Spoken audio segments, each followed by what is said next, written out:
Assalaamu calaykum. Maanta muuqaalkeenu wuxuu ka hadlayaa magaalo Turkiga ka mid ah magacaygu waa Cabdiraxmaan Jaarig. Magaaladaas oo lagaga hadlo luqadda shimbiraha. Magaalada Koskoy waxay ku taallaa gobolka Kanaakshi, waxay dhacdaa waqooyiga Turkiga. Dadka tuuladan degan ayaa muddo dheer caan ku ahaa luqaddan shimbiraha, taas ay ku xallin jireen dhibaatada isgaarsiinta dheer markay korontadu maqan tahay.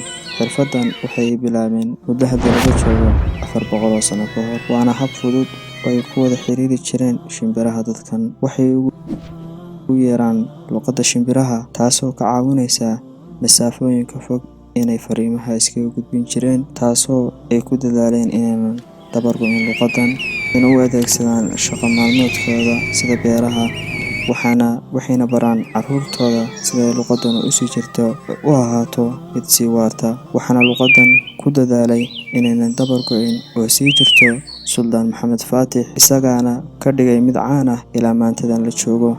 Waxaana uga dambeeyay nin la oran jiray Shariif Koski, waana madaxweynaha luqadaha u qaabilsan dhanka Turkiga. Waxaa la qabtaa tartan lagu tartamayo luqadda shimbiraha, taasoo ay kasoo qayb galaan dad kor u dhaafaya 20,000 oo qof sanadkiiba, waxayna soo jiidataa dalxiisayaasha kasoo qaybgalay ee tartankan. Fadlan haddaa wax ka korodhsatay oona ka heshay muuqaalkan, la wadaag asxaabtaada si ay iyaguna uga sii faa'iidaan.